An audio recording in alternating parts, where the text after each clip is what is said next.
Hey y'all, welcome to the Talk Shiitake podcast. We're here at the amazing Leaven Kitchen and Resource Center in Decatur, Georgia. If this is your first time here, please stay a while and definitely give us a follow, like, subscribe to our page. And if you've been here before, welcome back. Again, please stay a while as well. Don't forget to hit that like button down at the bottom of the video. So my name is Fern, the operations director here at Leaven Kitchen, and we're gonna be coming at you weekly with our podcast, again, Talk Shiitake, where we're gonna talk about food news of the week. We're gonna meet some of our amazing Leaven members, do some demos on some of our equipment that we have here at Leaven, and also some tips and tricks.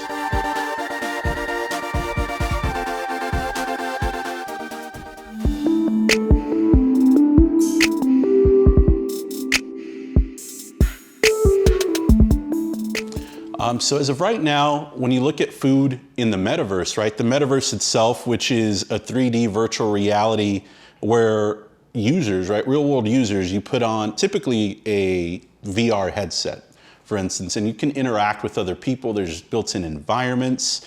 And basically you can have virtual friends, right? So it's like me in a virtual world walking around, interacting with not only products, people, things of that nature.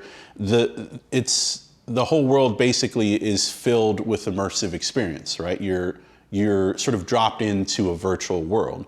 I don't know, for some of us older folks, some of us older nerds rather, that remember Second Life, right? When that was sort of a big thing on the computer, you know, you can create your own avatar, you can create your own style, things of that nature. So that's really what the Metaverse, I think, is trying to do.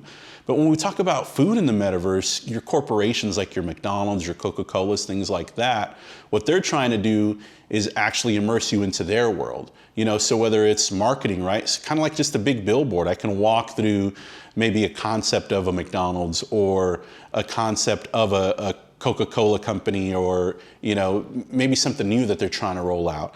Some of what they're doing as well is also training in simulations. So, you know, if I'm a tech that works for Coke and I need to go out in the field and work on something, then I can bring along, say, a VR headset and sort of with what they call AR, and what AR is they use a series of cameras, and with those cameras, I'm looking physically at a table, in this case, for instance, but also some digital aspects of that as well. So I can sort of troubleshoot in the digital world. That way I'm not breaking or messing something up in the real world. And then finally, when it comes to training or simulations or even meetings, you're able to sort of do that virtually from wherever you are, which I think is super cool. So if I have a meeting with a McDonald's franchise in North Carolina and I'm here in Atlanta, I can do that and I can sort of somewhat see you face to face. But in the end, I think where food is going, I guess where the Metaverse is going, it's really not going anywhere. I think there's some really good practical uses coming up. You know, we like to joke that this is Zuckerberg's world and we're living in it. And I think companies buying in, like your Cokes, your McDonald's, and those companies of the world are really going to help it take the next step.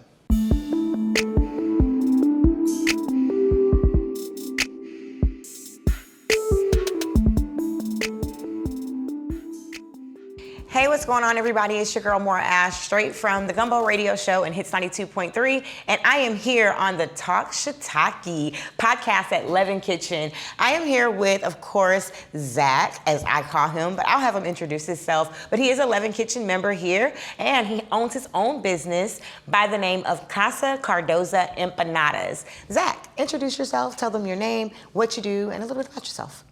So like you said, Zachary, Basto is my full name. Cardoza is my mom's maiden last name. That's where the name of the company comes from.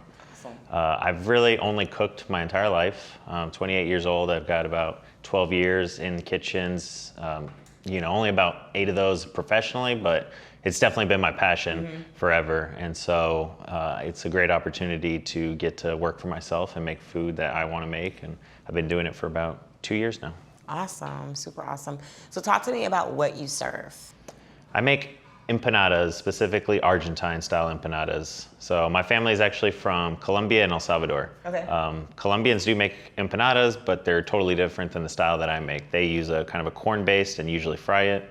I make the Argentine style, so it's wheat-based, typically savory and baked.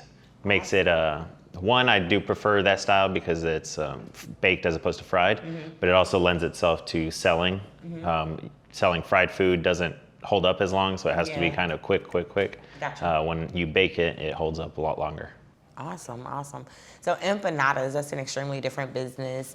I know with being a cultural type of a thing, how do you target and what type of, I know you have a lot of different types of empanadas that you serve. How do you distinguish like what you're going to put out? Is there a season for some, or how does that work? Yeah, currently we got about 8 different flavors of empanadas. We do like to pepper in seasonal flavors here and there. I'll be honest, since going to wholesale, we sell to different cafes and markets in the area. Seasonality isn't a priority with wholesale accounts. Typically, they want consistency. Gotcha. And so that's been our main focus. But yeah, as far as creativity with flavors, I'm always thinking about how to add whatever it is, like Thanksgiving's coming up, for example. So thinking of how to put a turkey flavor empanada together is, something going on in the back of my mind. So I'm always. It's awesome. Yeah. Like a turkey and stuffing. Yeah, something like cranberry that. It's inside. nothing finalized yet. So Cranberry drizzle. I Yeah. love it. That's awesome. So another question that I have for you, being a Leaven Kitchen member, how did you take your business to the next level? So how did you start off from it just being an idea, from it being a cultural thing for you, and then having a passion for it to actually saying, okay, I need a kitchen space now? Like, how did you gauge your growth and how did you target, the way that you maneuvered? So, like I said, I've always worked in the food industry, and a lot of the times in the food industry, you have to have a second job of sorts. And so the real story begins back in 2017 when I was in Chicago. I was just looking for something to do during the day, prep-wise. Everybody wants to be a side hustler in the kitchen. They want to sell their own food. And so there was this loose idea of selling empanadas, after work when I get out of the kitchen. So that idea was always existed. And then in 2020, when the pandemic forced the restaurant I was working at to close down, I pivoted, and I was one of the fortunate ones to just have a game plan ahead of time that it's worked out for me, well enough that I get to keep doing it 2 years later. Yeah. Initially, I was, like a lot of people, working out of my house. I did that for about 6 months, and then I was able to go back to the restaurant, which is actually Staple House. Edgewood, Old Fourth Ward area. They're great people over there. They were willing to let me work part-time for them and then also kind of use their kitchen space to keep making empanadas. And so they were a huge resource for me to get from home cook to semi-pro cook, right? And then Leaven was the obvious next step because it's a shared kitchen, still affordable for a small business, but has all the resources, and I was basically able to step out on my own at this point. No more, half job, part-time job. So I've been at Leaven for about a year now, awesome. And we've been able to double the amount of empanadas that we make per week, from about 700 to about 1,300 per week. Okay. So that's awesome. So that sounds amazing. That's very creative. I feel like being a Leaven member, like you said, it helped you with doubling your the amount of empanadas that you were able to produce each week. So packaging wise, how do you determine and how do you package these empanadas to distribute them out? And then how long are they good for? If they're, say for instance, if I purchase them and they're frozen, how long can I keep them before they go bad, or that sort of thing? So frozen ones definitely will hold up a lot longer, but what we do primarily, I mentioned the wholesale style that we sell. So we have to pre-bake the empanadas thoroughly, and then they have to cool down from baked to room temperature to refrigerated temperature. And then from there, they go into pastry boxes with the ingredient labels, and then they get shipped out to the different accounts that we have. And we give them a 4-day shelf life and refrigerated, but we deliver every other day, so they're never going to be more than 2 days old if you pick them up at one of our partners. As far as retail goes, same idea. We sell to an individual. We tell them, you got about 4 days before it's just like, you want to eat fresh product, right? And so we always encourage eating it quickly. And then frozen empanadas, generally those will last up to 3 months in the freezer. We'll vacuum seal them and everything. So it's always a game of, what looks good and what works the best for packaging. And so we try out different things, so. Awesome. So how does someone book you? How does someone pre-order or even see maybe what your inventory or your menu is currently like? CasaCardoza.com is going to be the best place to find all the information. We do have a social media, Instagram. We're not active on Facebook, but generally speaking, if you go to CasaCardoza.com, there's a link that you can place an order through, and it shows our current menu. I do try to keep it limited because of staffing issues that we'll open up the window for purchasing, and then once we're sold out for the week, it's kind of a done deal. But yeah, you can follow the links through the website to place orders, see the menu, see what farmers markets we might be doing. I was just going to ask you that. Like, can they pop up and come and see you live and purchase something? Now, if they purchase from you, say in person, is it not like an in bulk thing? Like I can come and get one or two, or is there a certain amount that you have to purchase each order? No, in person, it's generally one or two is like a good gauge. At farmers markets, people buy up to like 5, maybe. Okay. Sometimes if they're having a dinner party, a dozen. But larger orders of about 2 dozen or more, yes, we'll ask for a bit of a lead time, gotcha. Say a week or so, because then it's, you know, gotcha. We're adding it into the 1,400 that we're already doing. That you're already doing. Exactly. Gotcha. All the help we can get with time is greatly appreciated. I love that. Sounds good. Well, you told everybody where to find you. Of course, he's a Leaven Kitchen member, so you guys can also check him out by going to the Leaven Kitchen website and clicking on his logo under our current members. I want to thank you for sitting down and interviewing with me. You guys make sure you check out Zach, and make sure you check out his products and all of the amazing empanadas that he produces. Of course, I'm More Ash, The Gumbo Show, and of course, Talk Shiitake podcast with Leaven Kitchen, you guys. We're going to be signing out.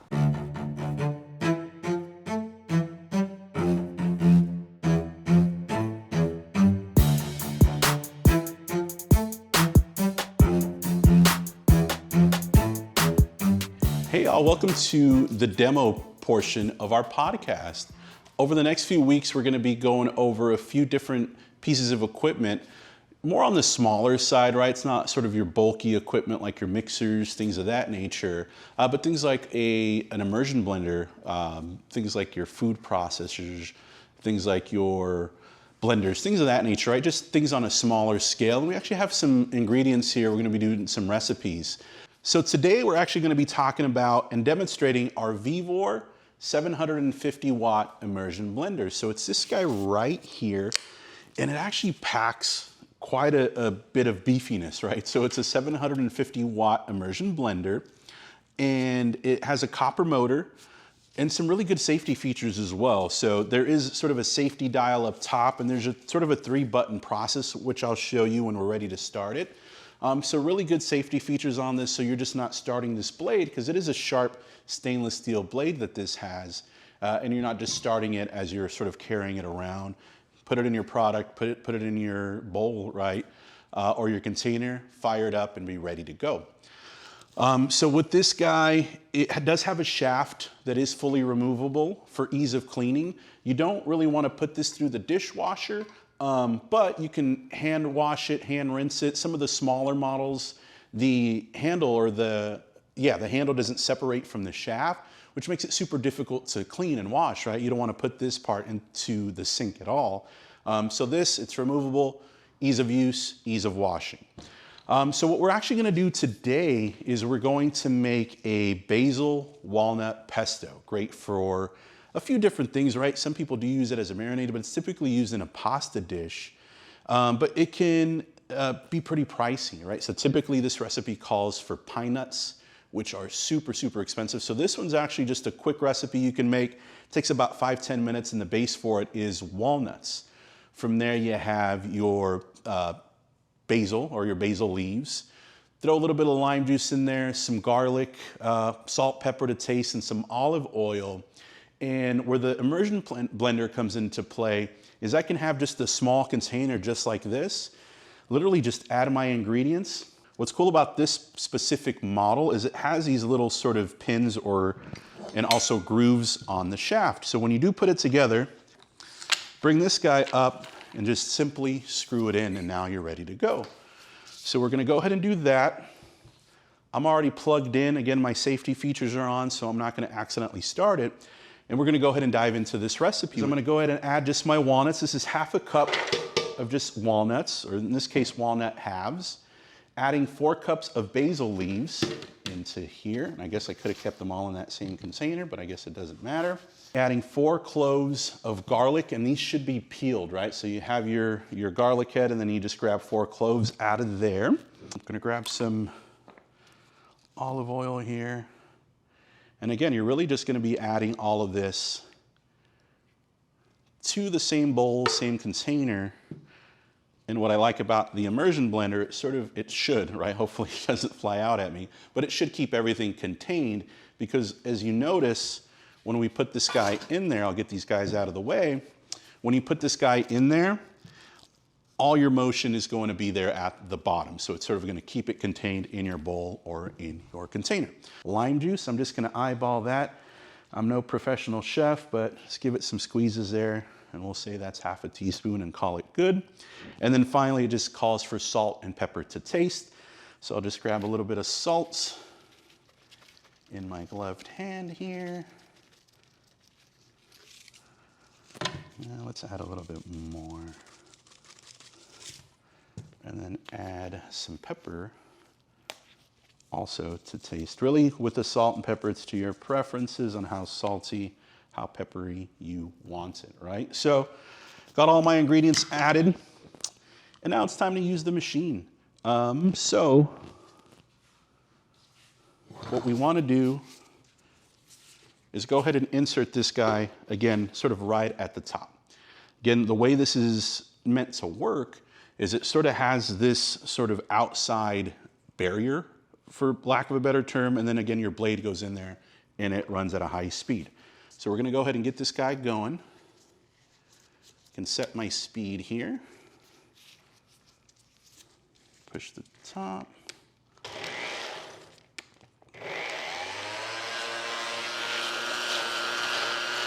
And what you want to do, I know you guys can hardly hear me, but what you want to do is sort of move this around.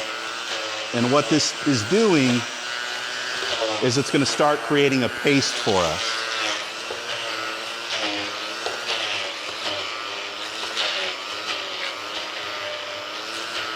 And then occasionally what you might have to do, which is okay, is go in here and just break some of this stuff apart. You know, we have 4 cups of, smells fantastic, by the way, but we have 4 cups of full basil leaves in here. They weren't pre-chopped, but you want to make sure you get all of that product out of there. And again, this has safety features, so it's not going to cut on without me pushing those 3 buttons. And now I've sort of reset. You can push this again.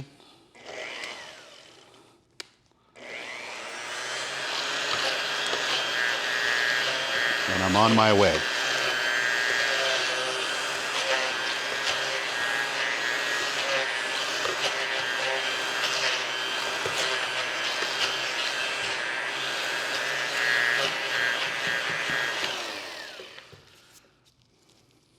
And really that's sort of the consistency you want to get. I've seen this to where there's a little bit more olive oil in there, so you can add some olive oil as you go, as sort of a drizzle.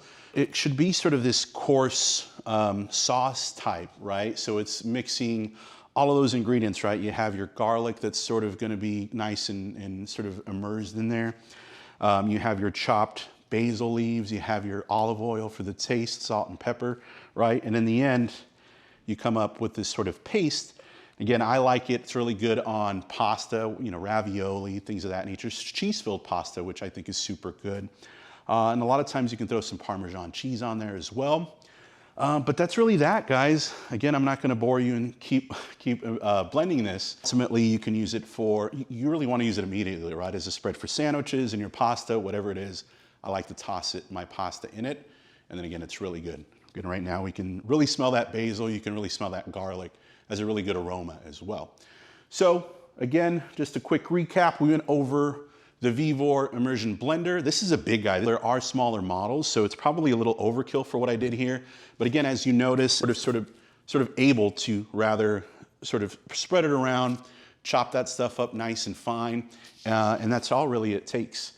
From here, what you really want to do, again, is just make sure all these bits are out of here, like that's sort of a whole clove of garlic. I can just go in there and redo it. But now it'll be super simple to clean. I can scrape this off.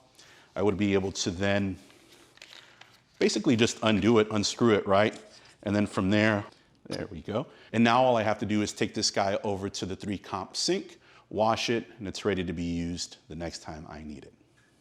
All right, y'all, this has been the Talk Shiitake podcast here at Leaven Kitchen. I'd like to thank everyone for joining me today and talking some shiitake with me and Ash. Please join us every week where we're going to talk about more news, some tech. I'm a big tech nerd, so I like to talk about anything tech, and that includes food tech as well. So come on back every week. We're going to be uploading these every Monday for your enjoyment and also for your education as well. Maybe you didn't know how to use some of the equipment that we've gone over today, and maybe you'll learn something. I want to thank our guest today for joining us and letting us talk about you and your business and really what Leaven means to you, so we can continue to improve, of course, but also so you, our viewers, can buy their products. We have so many different businesses that we'll be featuring every week. So please don't forget to like, subscribe, and then come back and join us next week for more of the Talk Shiitake podcast.